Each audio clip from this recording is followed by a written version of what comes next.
আইপিএলের ৬৩তম ম্যাচে আজ রাত ৮টায় মুখোমুখি হচ্ছে সানরাইজার্স হায়দ্রাবাদ বনাম চেন্নাই সুপার কিংস। ক্রিকেট প্রেমীদের জন্য আজকের রাত হতে যাচ্ছে দারুণ উত্তেজনাপূর্ণ। একদিকে বিধ্বংসী ব্যাটিং লাইনআপ নিয়ে মাঠে নামছে সানরাইজার্স হায়দ্রাবাদ, অন্যদিকে অভিজ্ঞতা ও পরিকল্পনায় শক্তিশালী চেন্নাই সুপার কিংস।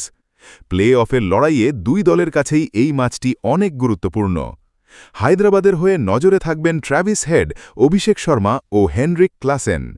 পাওয়ার প্লেতে দ্রুত রান তোলাই তাদের সবচেয়ে বড় শক্তি। বিশেষ করে ঘরের মাঠে হায়দ্রাবাদের ব্যাটাররা সব সময় আক্রমণাত্মক ক্রিকেট খেলতে পছন্দ করে। বোলিং বিভাগে প্যাট কামিন্সের নেতৃত্ব দলকে বাড়তি আত্মবিশ্বাস দিচ্ছে।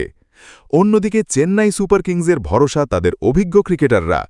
ঋতুরাজ গায়কোয়াড়, সঞ্জু স্যামসন ও শিবম দুবের ব্যাটিং আজ ম্যাচের বড় পার্থক্য গড়ে দিতে পারে। এছাড়া স্পেন বিভাগে রবীন্দ্র জাদেজার অভিজ্ঞতাও গুরুত্বপূর্ণ ভূমিকা রাখতে পারে। আজকের ম্যাচে সবচেয়ে বড় লড়াই হতে পারে হায়দ্রাবাদের আক্রমণাত্মক ব্যাটিং বনাম চেন্নাইয়ের নিয়ন্ত্রিত বোলিং। পাওয়ার প্লেতে যে দল ভালো করবে, ম্যাচের নিয়ন্ত্রণ অনেকটাই তাদের দিকে চলে যেতে পারে। পিচ রিপোর্ট অনুযায়ী উইকেট ব্যাটিং সহায়ক হওয়ার সম্ভাবনা রয়েছে। ছোট বাউন্ডারির কারণে বড় স্কোরের ম্যাচ দেখতে পারে দর্শকরা। টস জয়ী দল প্রথমে বোলিং করার সিদ্ধান্ত নিতে পারে। সম্ভাব্য match hero Travis Head, Heinrich Klaasen, Ruturaj Gaikwad, Shivam Dube. আজকের ম্যাচে দুই দলের মধ্যেই হাড্ডাহাড্ডি লড়াই হওয়ার সম্ভাবনা রয়েছে।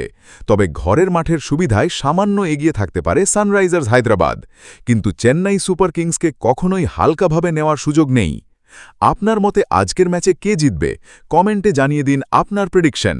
ভিডিওটি ভালো লাগলে পেজটি ফলো করুন এবং ইউটিউব চ্যানেল থেকে দেখলে চ্যানেলটি সাবস্ক্রাইব করুন। ধন্যবাদ ভিডিওটি সম্পূর্ণ দেখার জন্য।